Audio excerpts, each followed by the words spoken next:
for my bachelor's. Very Sì, honored. parlo italiano, professore. Chi parla italiano? Who Sì, is ma Italian? perché io voglio studiare la lingua inglese e letteratura inglese, ma perché alla questa tempo non è questo esattamente specificamente. L'alternativo era italiano e inglese, per questa cosa. Ah, anche, ma ora mi piace la lingua e mi piace a tutti e la cultura, eccetera. Ma You know, next month there will be the first conference in it Mhm. on the role of Italian language worldwide. Ah, great. Nothing has never been organized so far. It's the first Mm. time. I learned that by chance. Yeah, it's quite funny because I never considered Italian as an important language in international relations, but I learned that in the Middle Ages until the Renaissance period, merchants in the Mediterranean were using Italian as lingua franca. Mhm. The That's true. contracts Mhm. between the southern shore, eastern shore, northern shore of the Mediterranean were Mhm. written in Italian. So I was quite amazed. Oh, why not? Actually, my modest opinion is that no language is not important. Whatever it was, it will give you some sort of advantage. And Italian, it opened lots of doors for me. I think the importance of it, it's not only because the Italian language itself, but I think the way we studied it, it's part of a whole group of languages, the Romantic. The fact that it was lingua franca for some times and also the history behind the language. So I think in a way or another, languages led me to philosophy, led me to political philosophy, and also changed the way my course of thinking in general, let's say. Yeah. Yeah. E poi. You can start, Ibrahim. Few. So it's a true privilege to welcome today Professor Riccardo Pocco. On behalf of all of us, I want to express our deepest gratitude for your generosity in accepting our invitation, for your decades of unwavering commitment to understanding the complexities of the Middle East, North Africa, and our regions, and for the inspiration you continue to offer generations of students and researchers. Thank you to the organizers of this discussion session, and thank you to our colleagues who are joining us in this session today. Riccardo Bocco is an emeritus professor of political sociology at the Graduate Institute of International and Development Studies in Geneva, where he co-founded and long directed the Center on Conflict Development and Peacebuilding Studies. Over more than 4 decades of field work in Palestine, Jordan, Lebanon, and beyond, he has become one of the most respected voices on Palestinian refugees issues, humanitarian aid studies, state-tribe relations, and politics of memory and violence in the region. Fluent in Arabic and other languages, and deeply rooted in the societies he studied or he worked with, his work combines scholarship as he is an author of dozens of influential publications.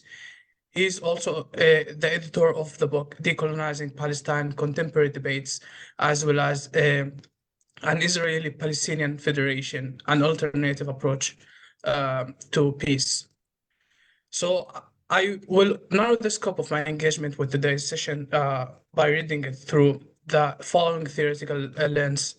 First of all, like offensive realism, John Mearsheimer, combined with elements of power transition theory and the constructivist reading of possible deal of the century, if that's like the second phase or the second chapter of what Trump initially introduced.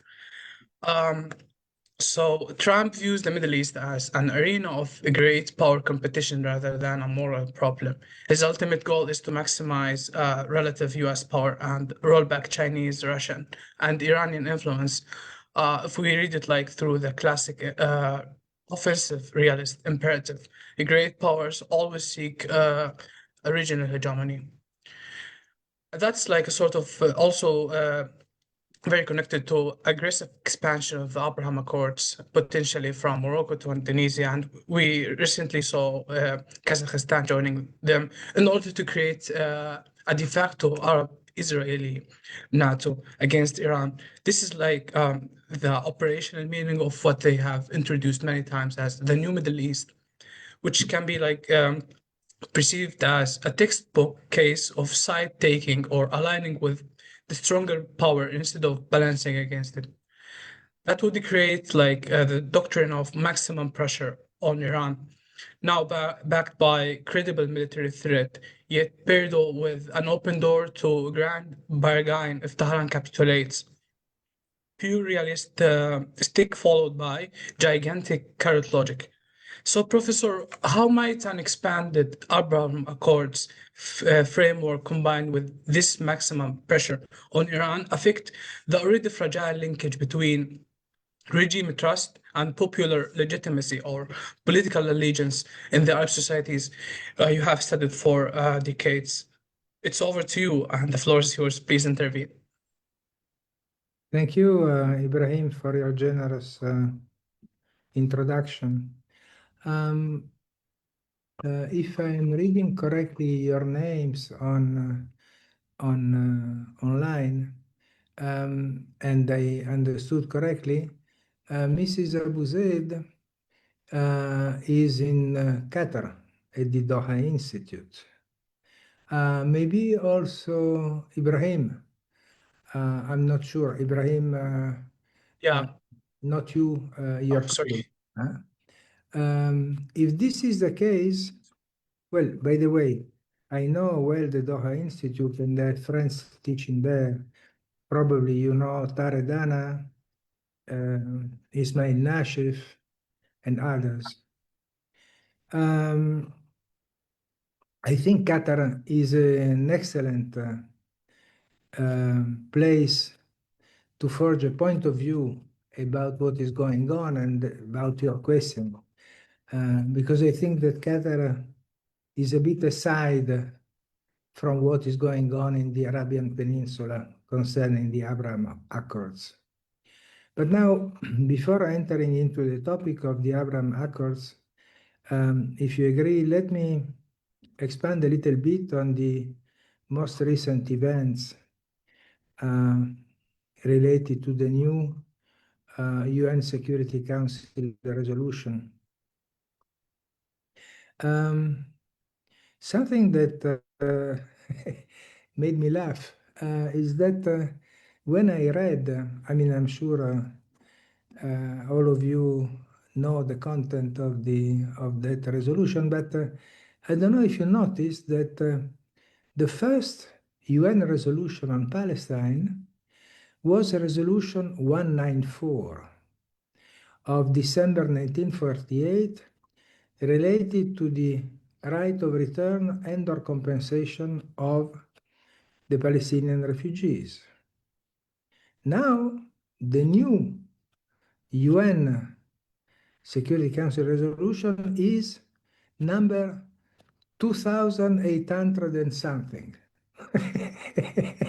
So, from 194 to more than 2,800, which tells a lot about the efficiency of the UN, and in particular of the Western world, their incapacity to address and properly solve the Israeli-Palestinian conflict, knowing that the Israeli-Palestinian conflict and the dire situation in which Palestinians are living today is, in my view, largely a responsibility of the West and Europe in particular. I can come back on that, why I say that. But the second point, the other day, when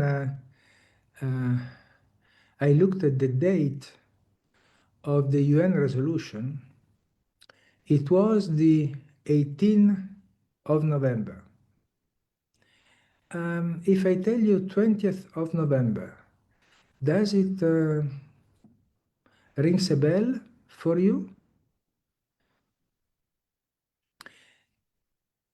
Basically, almost 80 years ago, almost day by day, on the 20th of November, 1945, the Nuremberg trial was beginning. And I hint at the Nuremberg trial because this was, I would say, a big change, a foundational change to rethink not only international relations, but international justice. It was during the 4 years of the Nuremberg trial that the crimes against humanity and the crimes of genocide were carved out.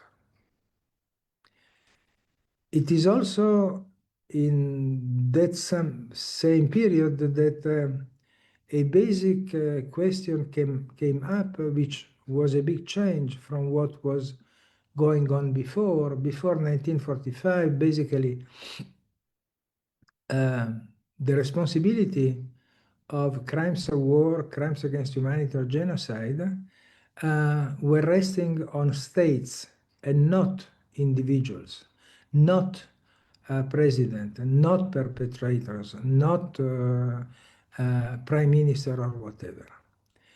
From 1949 onwards, and especially after the 1948 Human Rights Declaration, Europe and the US set up some way new rules for ensuring international justice in the wake of the Second World War. The West and the US in particular, over the past 78 years, have not actually respected what they pledged for. I mean, if you simply look at the crimes of war and the crimes against humanity committed by the United States in Korea, in Vietnam, in Afghanistan, in Iraq, nobody has been trying to judge them or to have a UN resolution capable of making some sort of justice about the misdeeds of the US. What came out this more recently in 2005 was the creation of the CPI,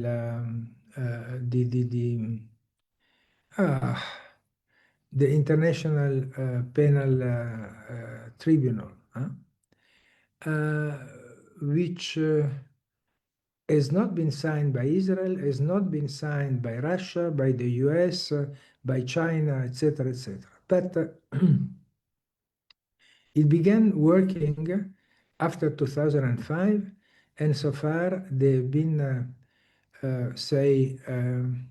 convicting a number of perpetrators, murderers, and more recently they have convicted Putin for Russia and Netanyahu, Yoav Gallant, plus I'm forgetting whom. Of course, also a couple of Hamas leaders who, by the way, have been killed so far. So that's in terms of heritage of the Nuremberg trial is still valid. And I hope that we will have some progress on that side. Well, having said that,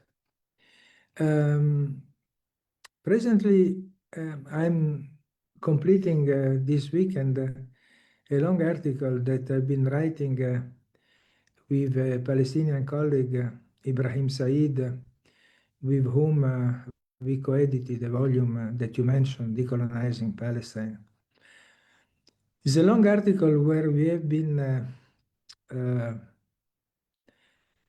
analyzing the Trump so-called peace plan in an historical perspective from basically Oslo until now.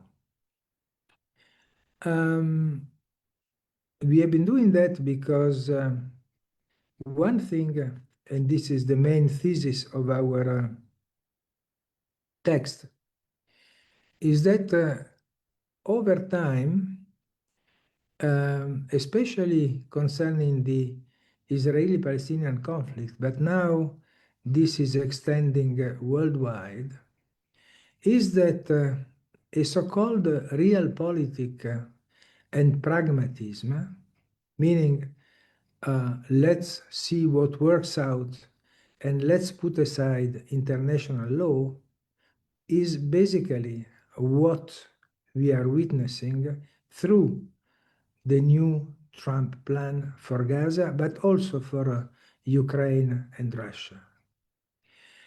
Meaning that 8 years after the creation of the UN, that were created to prevent conflict and support peace building, based on a number of rules of international law, we are now facing a new paradigm which has been imposed progressively, and the recent Trump behavior is making very explicit, meaning that it is the force of the stronger party that will make the law. So it is a real catastrophe, at least from my point of view. Not only, of course, Geneva is not Gaza, but it is a big defeat for all the West. Once again.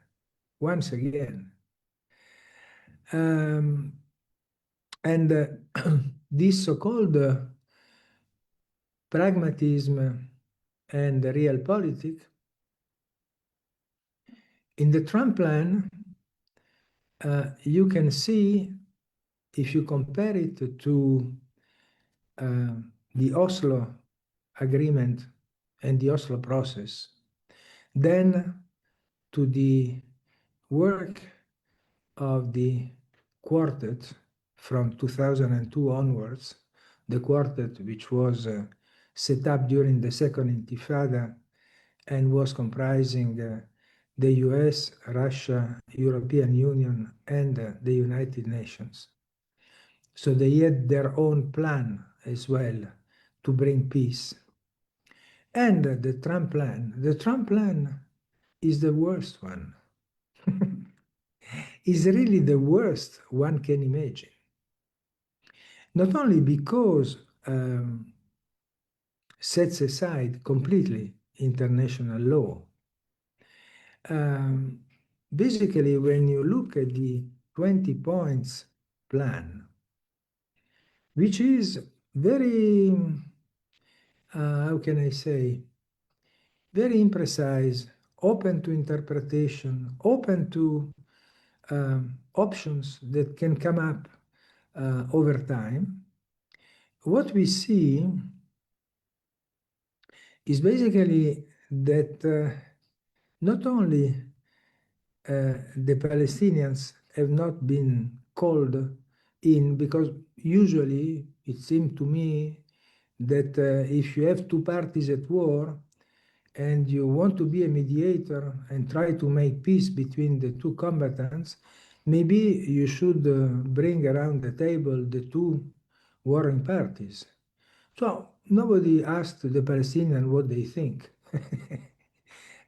Even now, if the Palestinian Authority seems to have a role to play in the Trump plan, you remember during the month of September, Abu Mazen was not invited. I mean, he could not get a visa to go to the UN, United Nations annual meeting. So, okay.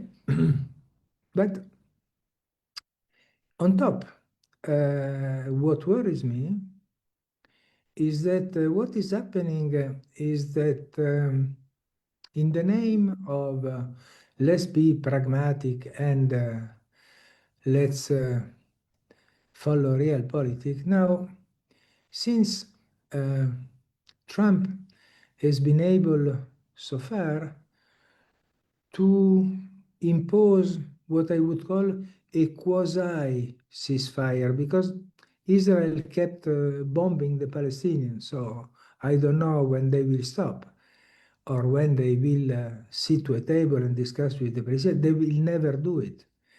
On the contrary, Netanyahu has been very clear.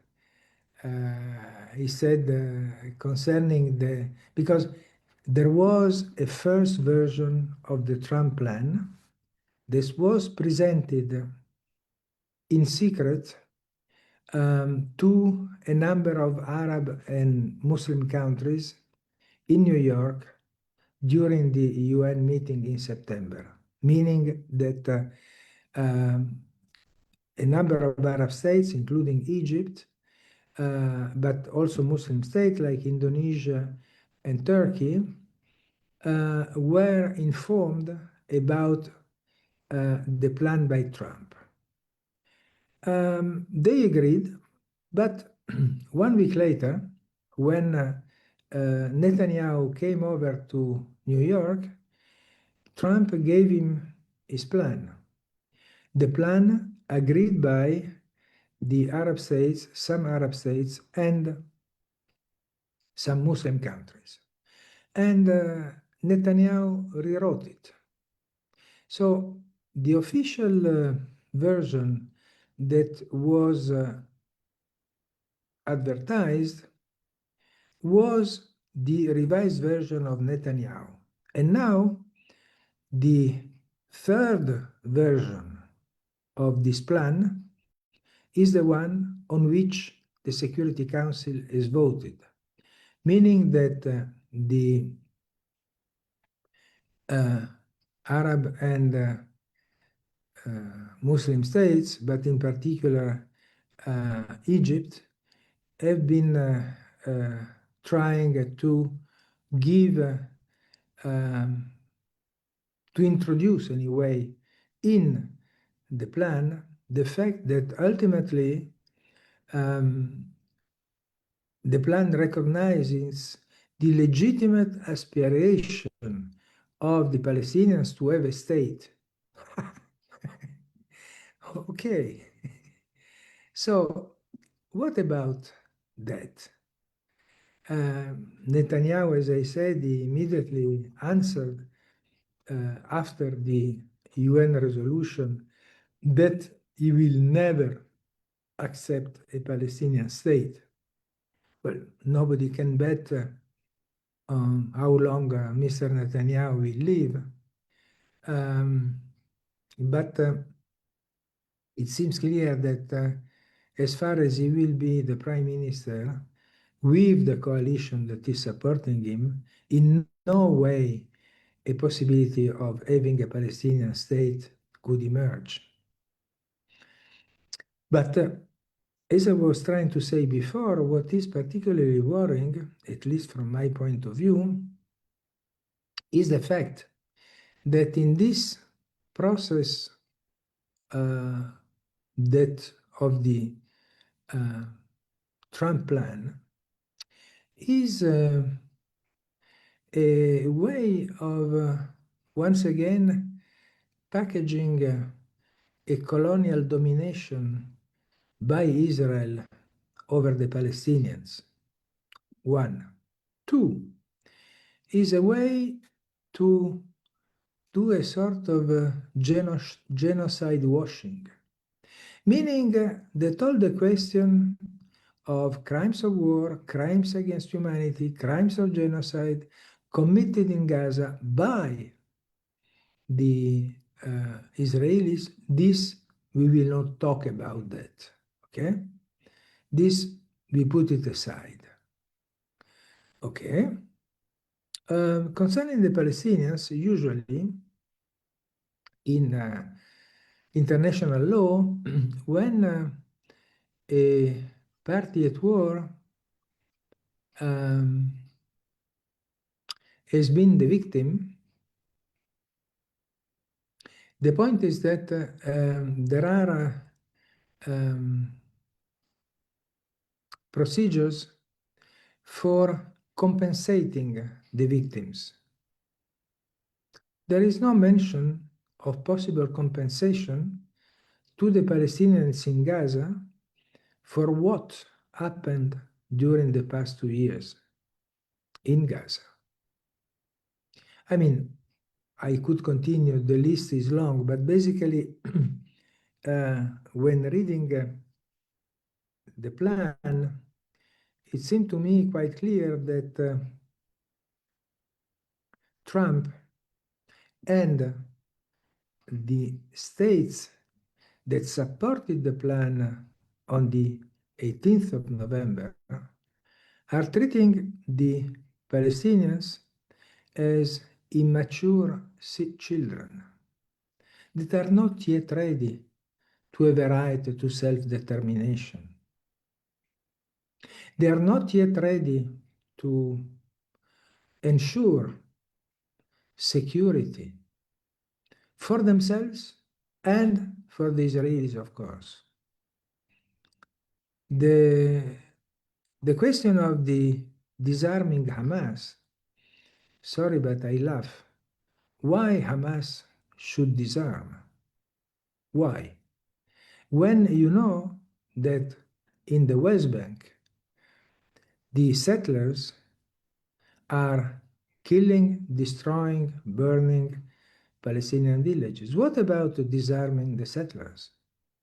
What about having some sort of reciprocity, at least?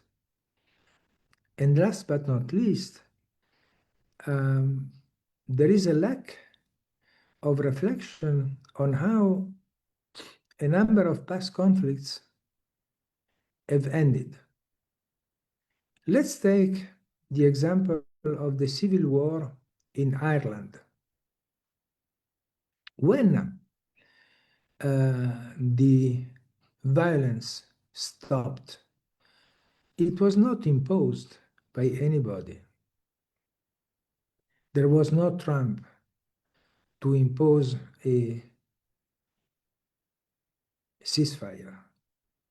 The ceasefire began when all the parties, including the IRA, the Irish Republican Army, the so-called terrorists, so-called by the British, when everybody sat around the table and began discussing and compromising.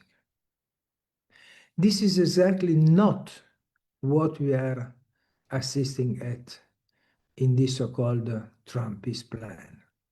Nothing at all. But what is worrying, and this is my last point, is that if there should be an institution, an organization that should be mobilized to follow up on this decision, should be the United Nations themselves, because they would be, in principle, those who should guarantee the application of international law. And once again, they are sidelined. During the Oslo period, and by the way, we talk about Oslo because instead of having negotiations at the UN, people went to Oslo. And for the Trump plan, they didn't discuss with the UN, they went to Egypt. Okay? So, what the UN is anymore useful for? To legitimate this bullshit peace plan of Trump? Sorry. I mean, we are getting crazy out of that. So I know that I can seem a bit idealistic, but I'm really worried about the world, how yes, the world is developing, how Europe over the past decade has been knowing the emergence of right-wing parties, espousing very much the approach of somebody like Trump. How repression in Europe on freedom of expression, academic freedom in most European countries in relations to the Gaza war, this is appalling. I mean, the only reason why I would say European countries have voted in favor of the peace Trump plan is because if we would apply international law, at some stage there would be the question of the complicity of the European states and the US in the crimes of war, crimes against humanity, and crimes of genocide by the simple fact that they have been selling or offering weapons to Israel. So this, let's forget, is not so important apparently. Let's make business. Let's keep making money. If you look at the main military-industrial complex in Israel, which is now an economy of war, is not anymore the startup nation as Israel like to portray itself. They are hugely dependent on the war, and their economy and the military-industrial complex is thriving on that.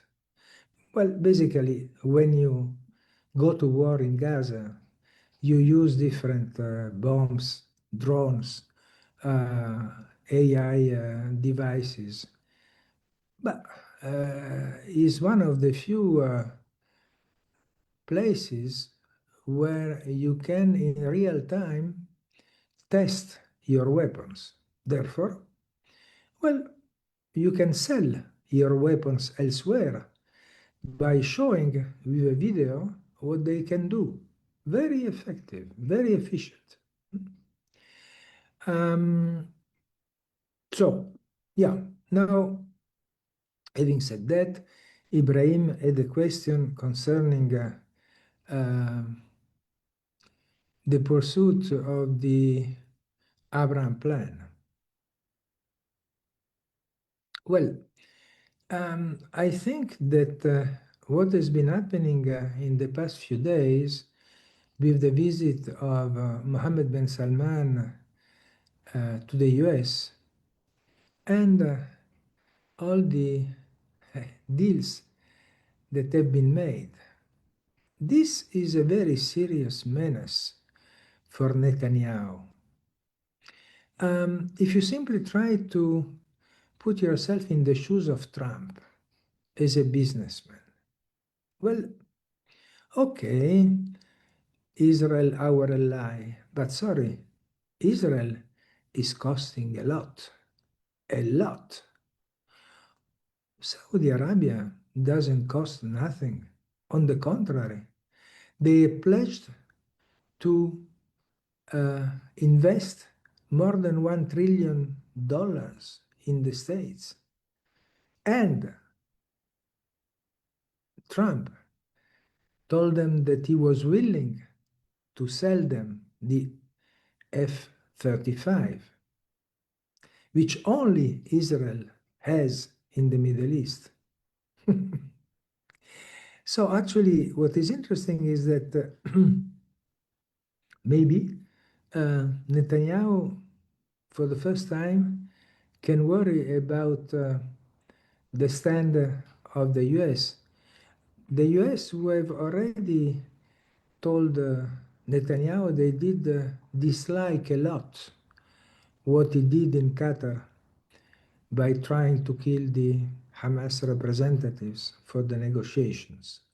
This actually was one of the points that irritated a lot Trump and brought him to put strong pressure on Netanyahu, among other things. I don't think that Saudi Arabia per se, or a number of other Gulf states, if I take the United Arab Emirates, they are doing a lot of business with Israel. I don't think that those authoritarian states are really wishing to do something for the Palestinians. They have to take care of what their own societies and population are asking or are doing, even if they cannot take to the street easily because they would be repressed. But everybody knows that the public opinions in most Gulf states, including Saudi Arabia, they are not supportive of the Abraham Accords. On the side of the authoritarian regimes, for a long time, I've always thought that beside their official discourses of solidarity with the Palestinians, but since the existence of the PLO, most authoritarian Arab regimes have felt some way menaced. Why? Because if there would be a plan for a Palestinian state, and this Palestinian state becomes a republic with a constitution, with a parliamentary body, now what will happen is that if I am an average Saudi citizen, I would begin to say, but why the Palestinian brethren who are Arab like us, they live in a state which is democratic, they can elect their own representatives, there is a free press, and we are Arab like them. Why in Saudi Arabia there is no constitution, there is no parliament, there is no democracy? Oof, oof. This is something that Mohammed bin Salman doesn't like much. Okay, I will stop here. I spoke too much maybe.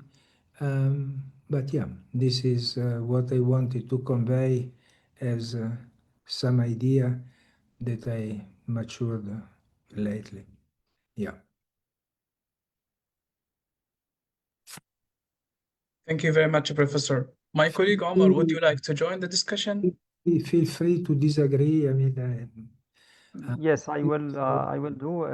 If you want to have questions from others, or we can go on, then we will take the questions.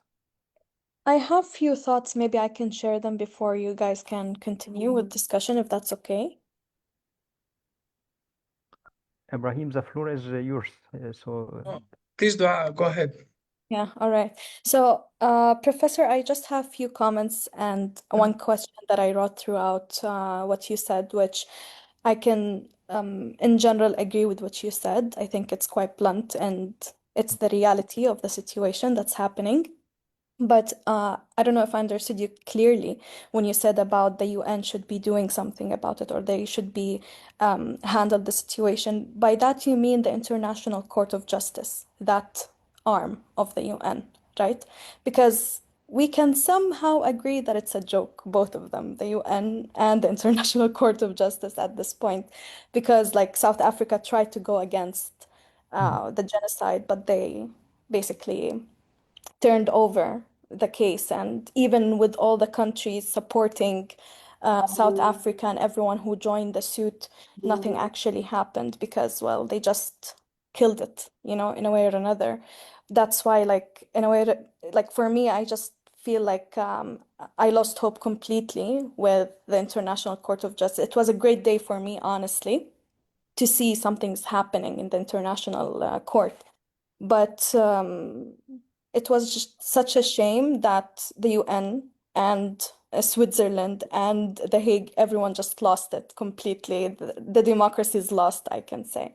The other one that I want to say is that what's happening between the meetings of the president, it's not only about keeping peace with Israel. It's no longer just keeping peace with Israel, even though Israel is costing them a lot. But I feel like part of it, blackmailing, especially with the Epstein files that it's being leaked at the moment. Everyone is involved. And I wish I can be even more expressive, but I live in a very undemocratic country. I will not be able to explicitly say the names or what everyone is doing, but there are a lot of unethical and immoral activities by those presidents. That's why, in my opinion, there's a war and there's something way worse happening underneath it. That's all about money, all about oil, all about gold, all about this nonsense. And I can think of Gaza as the scapegoat in a way or another, you know?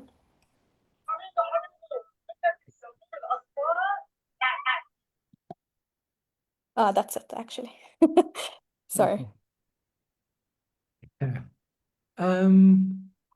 Well, let me try to be more optimistic than you, meaning that I don't think we can accuse the United Nations of not doing their job.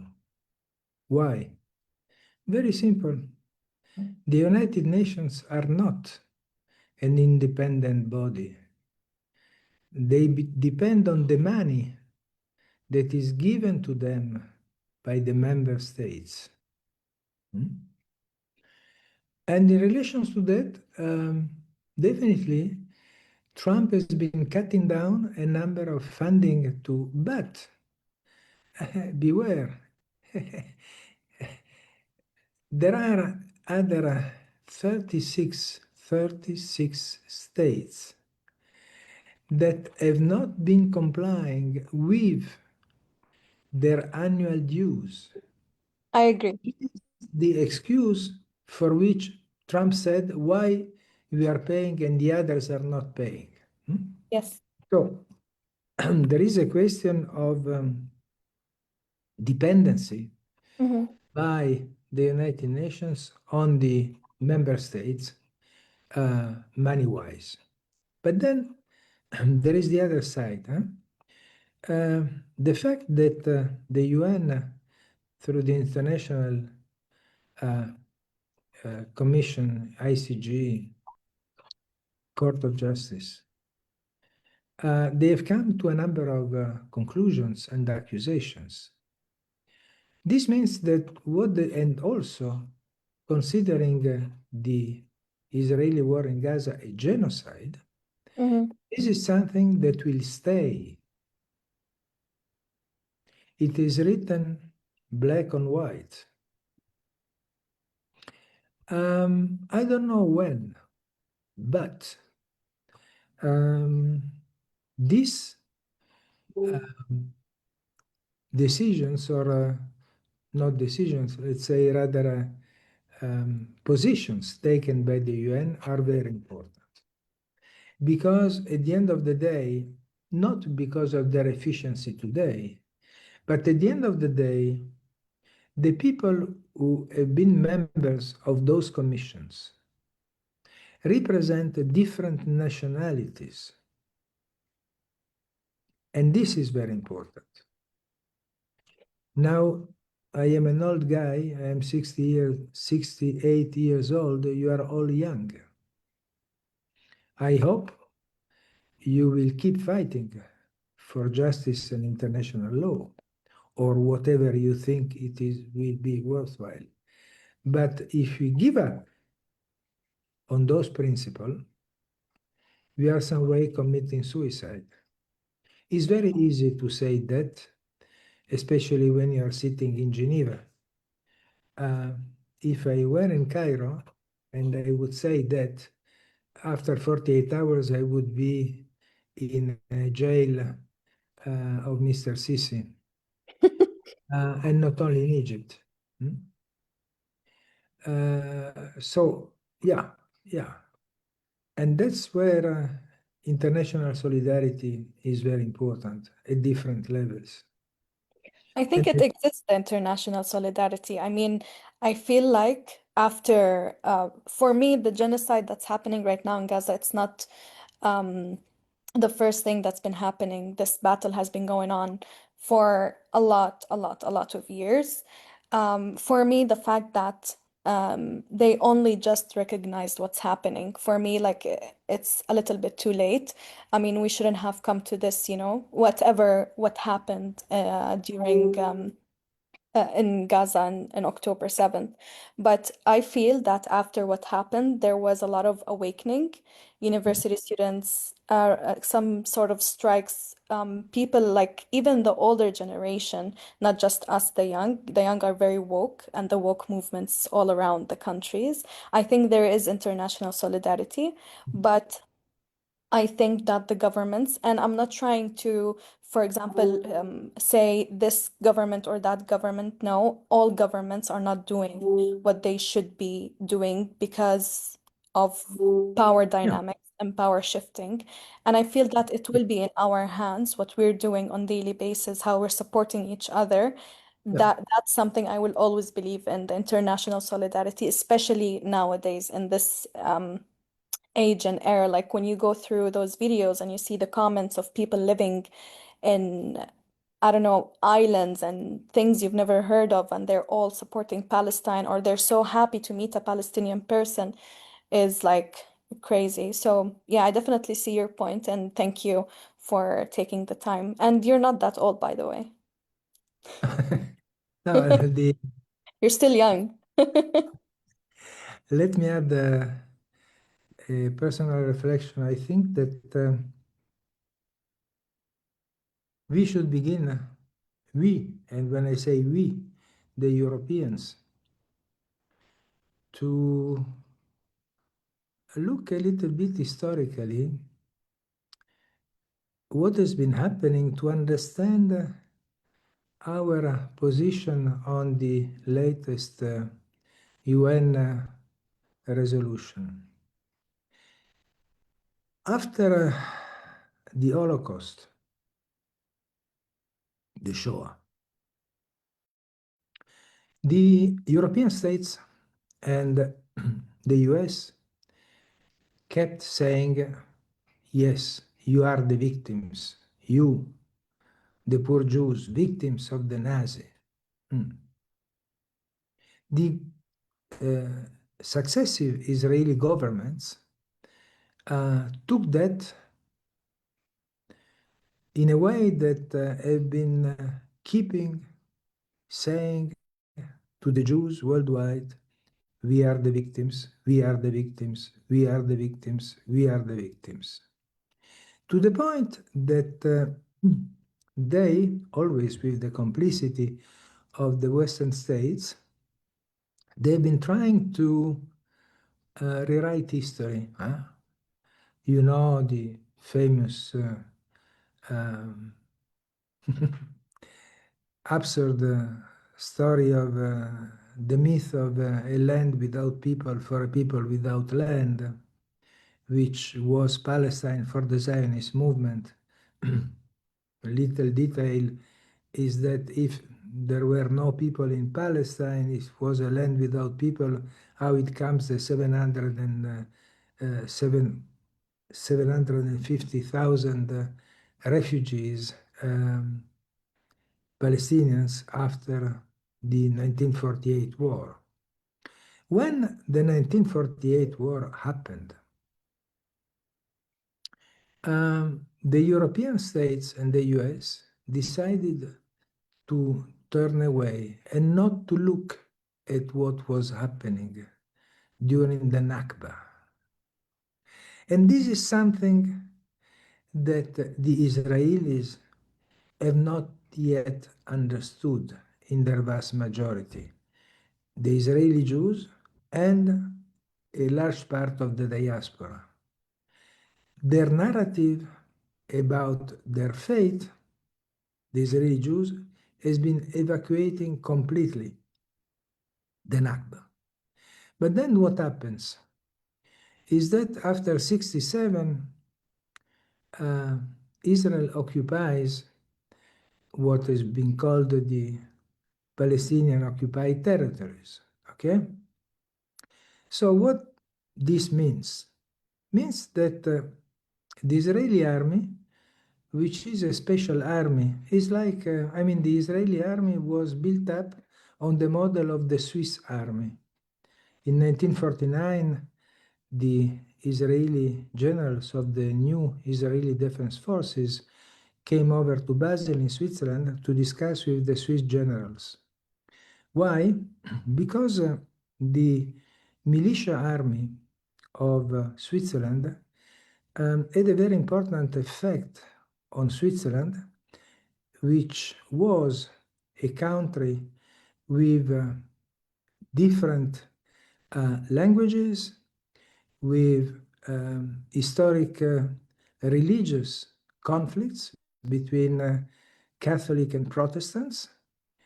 So the militia army basically allowed for bringing together people of different parts of Switzerland and having a role of building up a nation. How? In Israel, as you know, the boys at 18 and they have to do a compulsory 3 years military service. The girls, 2 years military service. And they socialized among themselves. By the way, what would be interesting to know is how the so-called melting pot is really functioning, because between the Ashkenazi Jews, the Mizrahim, the Sepharad, and the Druze, they don't love each other just like that. Huh? Anyway, let's suppose that this functions, but the point is that an army called Israel Defense Forces, who becomes an occupation army. What is doing an occupation army? They are basically harassing the occupied, trying to recruit collaborators. They imprison and torture people, etc., etc. Very dirty jobs.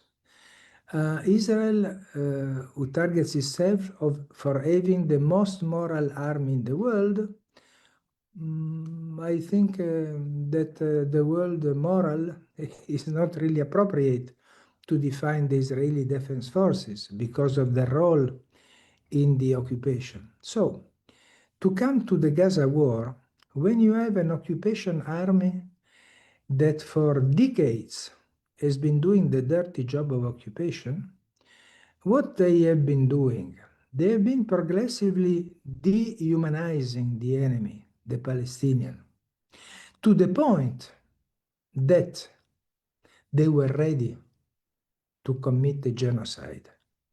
A genocide in a highly technological environment.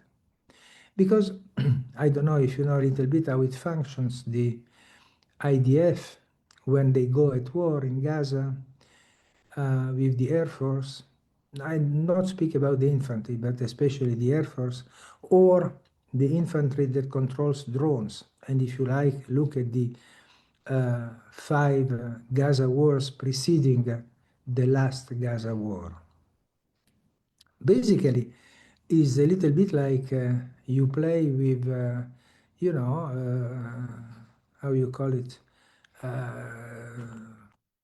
on computer, on television. Oh, you want to kill your enemy, you click boom, boom, boom, boom. Well, they don't see visually the enemy when they target Hamas or whatever people in Gaza. They just fire, and then boom. Of course, there are people who are for nothing, but and that's interesting how they decided to allow for an increasing number of collateral victims being accepted. From 5 to 10, we came up to 80 collateral victims accepted as possible. Oh, interesting. So the point is that always these European countries, because of their unresolved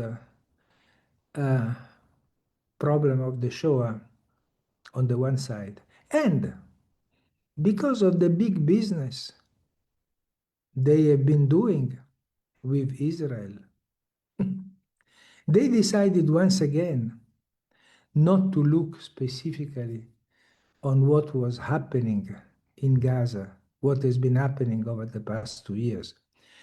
And I usually say, if the European states call themselves friends of Israel, would you leave your friend to commit suicide alone? Because what is happening in Israel is a collective suicide. The day the Israeli Jews will stop and say, hey guys, what did we do on the other side? It will be a society falling apart. Worst, the old Ashkenazi-Mizrahim conflict, which has been for the moment since 1948,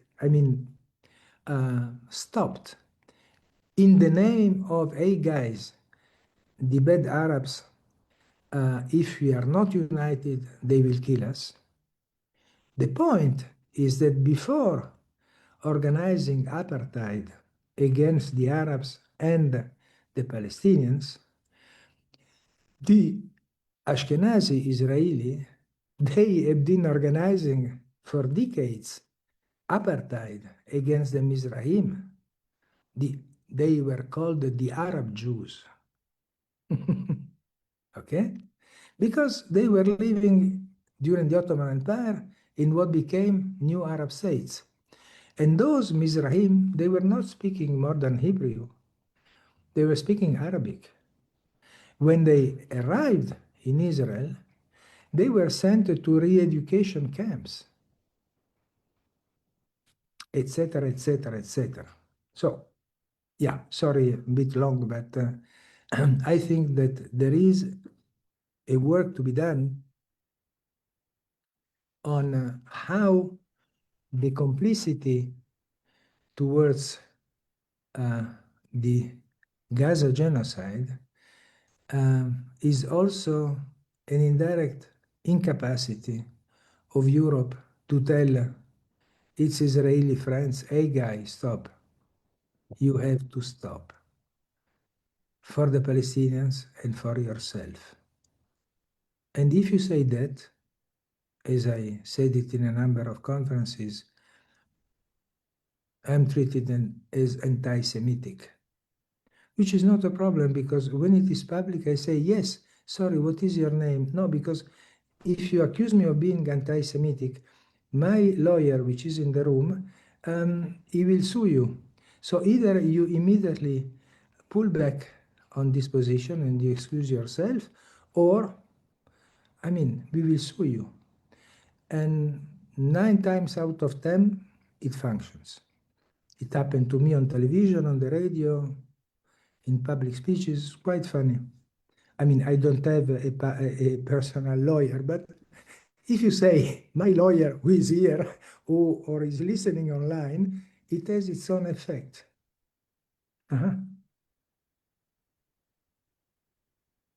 Yeah.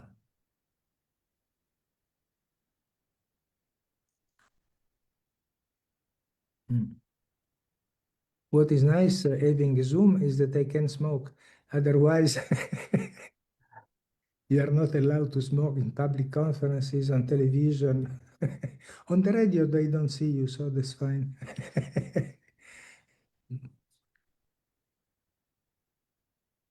If- So for me, I can add some points and some questions if Brahim, if I have the floor.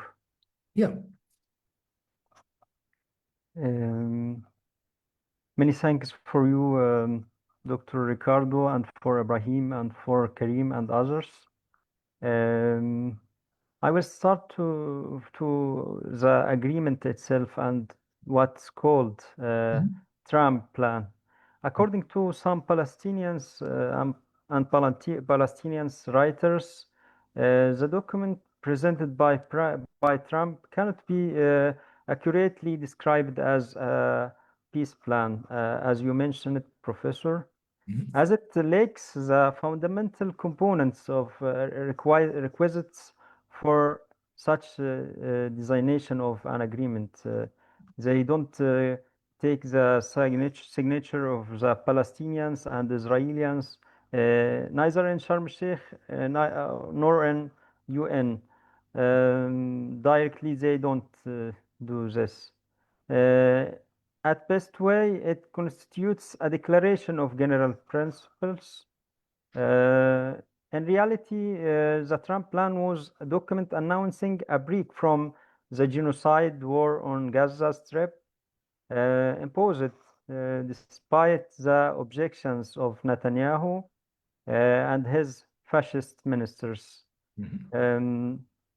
Could we say that there is any indicator that a plan agreed by Trump and Netanyahu to stop the displacement and ethnic cleaning of Gaza while they are doing another ethnic cleaning in the West Bank, and they also still doing genocide in Gaza till now, and in Lebanon also they are fighting against some refugees places, Palestinian refugees places in Ain al-Helwa in Lebanon last few days. Right. And also, I will continue. If you want to take the floor, you can do it. But I prefer to complete then the whole questions you Go ahead. answer it. So, do you agree with this assessment itself? And also, some people called the Trump peace plan for the Middle East is for others merely an attempt to rescue Netanyahu, nothing more. The plan advocates for elimination of Palestinian resistance, whether through disarmament, the destruction of Hamas and military groups in Gaza and their infrastructure, tunnels, and so on. As they can say it directly, if I can't destroy Hamas and the others and the Palestinian resistance by myself, you should do it on behalf of me. It's some kind of saying that, but it's kind of not only pragmatic, it's a new way of pragmatic. And also, they can make it an attempt to displace Hamas fighters and other Palestinian factions to other countries. Furthermore, it reflects perspectives that prioritizes place over people, where the primary value is Israel state.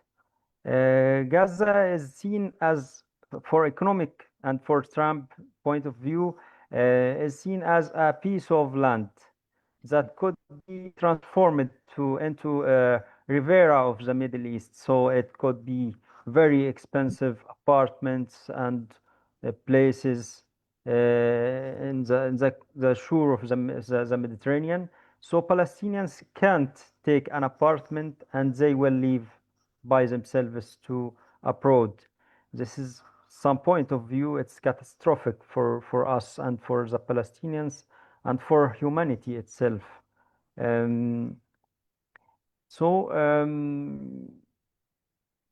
your perspective as a political sociologist at the same time, has the idea of forcibly displacing the population of Gaza been terminated, or does it persist, or has it merely been postponed under the proposed plan? And also, while Trump declares at the Knesset that Israel should be expanded more and more, and Netanyahu deserves presidential immunity, even while conceding that he can't fight the whole world for Netanyahu's sake.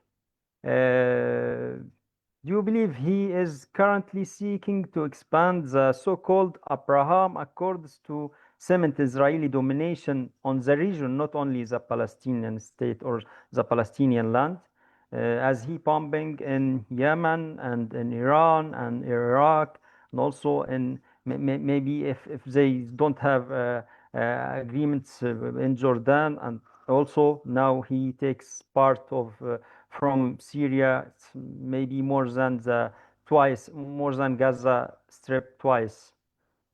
So he expanding the war and expanding the influence of Israel, and also they have some ideas about Sinai Peninsula. To what extent we can say that Trump's plan imply that if Arab countries want peace, they must accept full normalization with Israel. Otherwise, the alternative is a genocide war. Genocide war against all the region. They do so discussions now. In other words, must Saudi Arabia and Gulf countries, if they seek American protection or US weapons, such as F-35 deal, they compelled to normalize relations without any agreement concerning the Palestinian state. They say peace plan, but till now they bombing refugees camps in Lebanon, beside bombing Gaza daily, and also they have bombing West Bank in reality by those people taking land from Palestinians. The last question is about Russia and China. Russia and China abstained from voting the UN Security Council resolution concerning the second phase of so-called Trump plan for Gaza. This resolution fails to explicitly endorse the concept of the Palestinian state or recognizing the Palestinians' right to self-determination. It only mentions in some parts in passing that circumstances may finally be conducive to establishing a credible pathway enabling Palestinians to achieve a Palestinian state, somehow Palestinian state.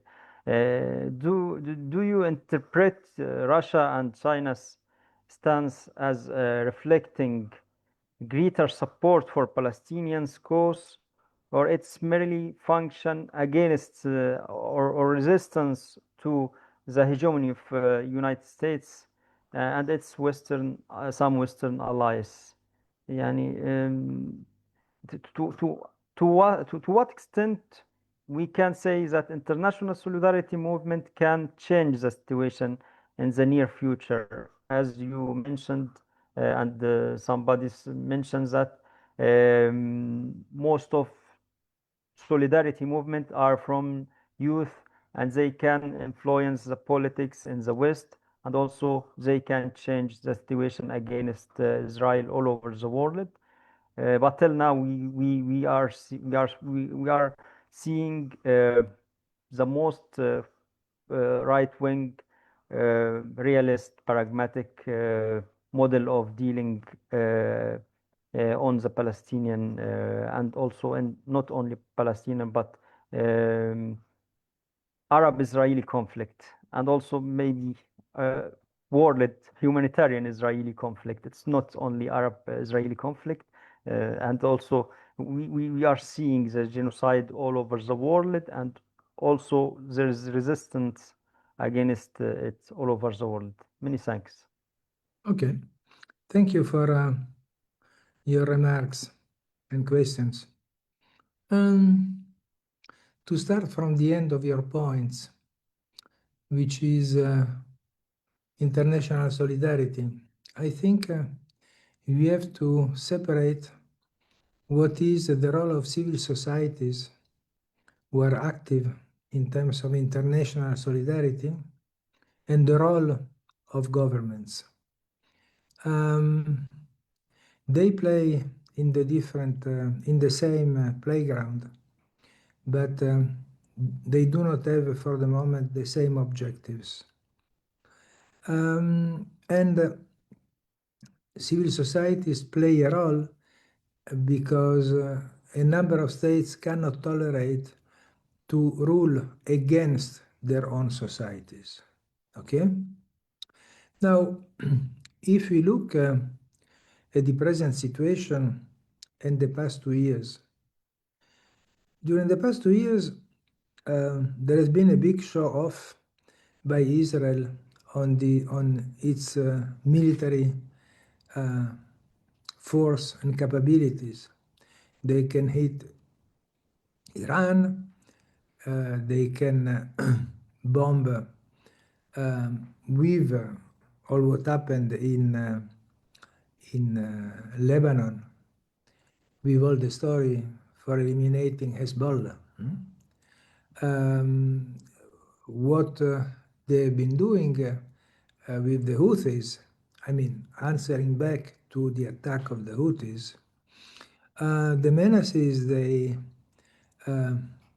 weekly address to Iraq, the way they are behaving in Syria, by occupying basically along the Israeli border all the land, including the Druze area, with the pretext that they are defending or supporting the rights of the Druze.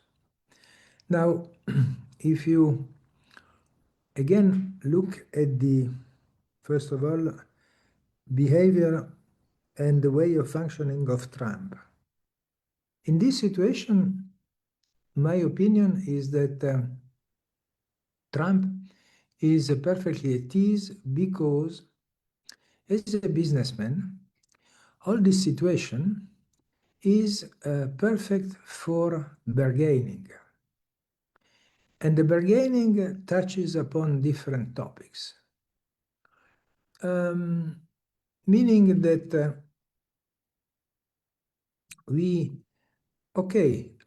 as I said before, we are officially allies of Israel with the US. But, as I said, the Israel is costing a lot of money to the US. And is politically dangerous insofar as the pursuit of a genocide and the ethnic cleansing of Gaza, I don't think it is an option for Trump. He has not yet decided what he will do in Gaza. He has been airing different scenarios, but nothing concrete for the moment has been set up. China is not really a player for the moment they have been observing, certainly trying to see if they could carve out a role for themselves, but with a lot of prudence. It's very risky to get for China in the Middle East issues. But they want to be there because from their own point of view, they want the US and the West to close the eyes on the Uyghur in China, the Muslim minority. Tibet is not anymore an issue, apparently. And of course, keeping the option of reoccupying Taiwan open. Okay, so they are playing their own play, the Chinese. For the Russians, it's different because concerning the Middle East, basically they partly lost Syria, partly because they still keep a navy base in Syria where they were before in Tartus.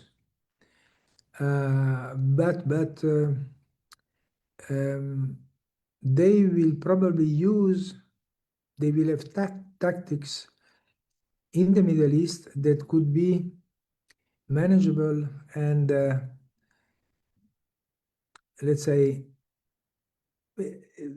the situation is that Trump has been in 1 week having his plan for Gaza, Israel accepted by the UN, and then at the same time he has given the Russians and Ukrainians his map for a peace. Okay, so Putin is definitely happy about the fact that Trump conceives that the territories occupied by Russia during the present war with Ukraine could stay with Russia. But he knows very well that the Ukrainians will not be happy, and is very fragile. Any possible agreement on the question between Russia and Ukraine, even if Russia is apparently the stronger party. But again, there is a lot of bargaining tools that the US can use for or against Russia. Now, when we come more directly to the countries in the Middle East and the Gulf state, as you said, as I said already before, I think that Trump doesn't expect, he would like, but he doesn't expect that the Gulf states, most Gulf states, and Saudi Arabia will agree immediately to the Abraham Accords and have agreements with Israel. And on some of the Gulf states and Saudi Arabia, there is no interest because it's their bargaining chip. You, Trump, want us to establish a relationship with Israel? No, we don't. We want a Palestinian state, the other bargaining chips. In the meantime, we, Saudi Arabia, invest in the US. Interesting. There could be more interest for a number of Gulf states to invest as well in the US. The point is that most oil producing countries have their investment in the financial sector, which is a very shaky sector. It is more important to have a diversified strategy in terms of investment in different sectors, industrial, financial, agricultural, whatever. And the Gulf states and Saudi Arabia have the means to invest. So I don't think, and you will tell me if I'm answering your question, I think that for the moment, there will be a long while where we will assist to different kind of bargains with no final decision being taken.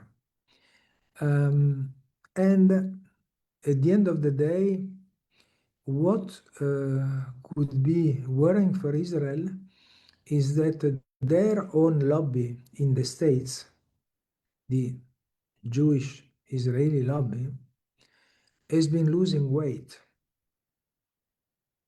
Worldwide, according to the 2023 statistics, the Jewish in the world are 15,700,000. Of this 15,700,000, 5,700,000 are in the States. The diaspora Jews in the States is the biggest diaspora. Then you have other Jews in the UK, in New Zealand, Australia, France. France is the biggest host of the European Jewish diaspora, 500,000 of Jews in France. Switzerland is nothing, 30,000 people. Anyway, then you have 7.2 million Israeli Jews. 7.2 million out of a population of 9,400,000 residents in Israel. There are more than 2,100,000 Palestinian citizens of Israel. The rest are Arabs and Druze. So basically the point, what we know, is that during these past 2 years, the weight of the Jewish lobby in the States, the pro-Israeli Jewish lobby, has been lowering down. The new generation of the of the Jews, not Israeli Jews, of the Jews in the States, first of all, they do not agree anymore that Israel can represent them. Second, among the younger Jewish Americans were there supporting themselves the protest against the American stand towards Israel. So what I mean is that we don't have for the moment precise indications. There is no poll survey that can quantify what is the position of the American Jews towards Israel and what is going on. The only thing we know through recent polls by the Israeli Institute of Democracy and the Pennsylvania recent poll, I mean, it was May and August, 2 polls. The results of these 2 polls conducted among Israeli Jews clearly say that 82% of Israeli Jews want the Palestinians out of Gaza. 80% of Israeli Jews want Palestinians out of the West Bank. And the most stunning data is that 56% of Israeli Jews want to evacuate the Palestinian citizens of Israel. And this never happened before. This is a new, these are new data, reliable, that are very much worrying at different levels, by the way. I don't know if I answered, if not all, at least a part of the items you raised, Omar. Yes, you do all declarations and do all notifications and more also. Many thanks for you. Welcome.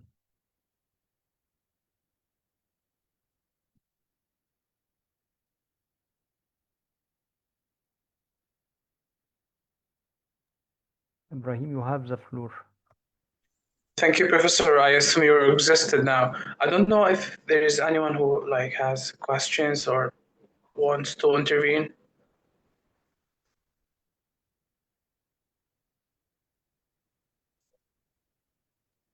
I think we have some questions in the chat. Yeah.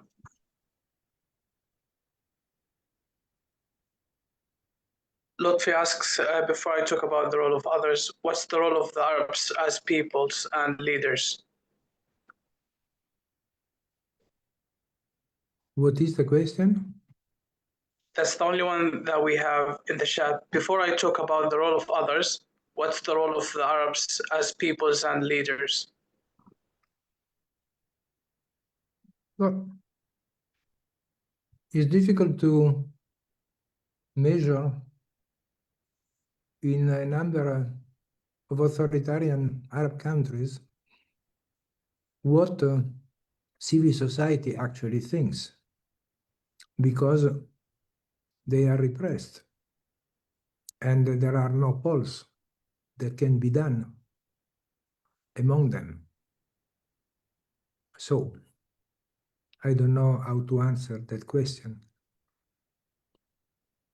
If you talk about the leaders, the civil society leaders in the Arab world, well, most of them are in prison,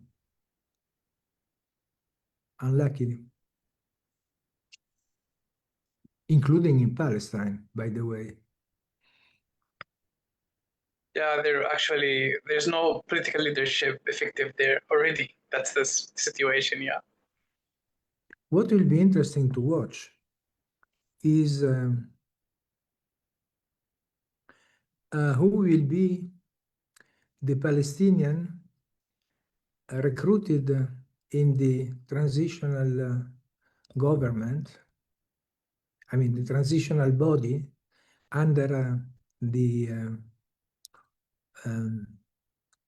supervision of Tony Blair and of course Trump. A number of people were airing the presence of Mohammed Dahlan. Strongly doubt. Say Marathi solution. Yeah. Well, I don't think that Mohammed Dahlan could safely walk anywhere in Gaza. Many people would like to do away with him. He, Dahlan, who is a refugee camp child and who betrayed its own people when he was the head of the preventive security. And the business he did with the Israelis. Now, he took refuge, inverted commas, in the United Arab Emirates. But I don't think that though he would like to play a role, he will be allowed to play a role.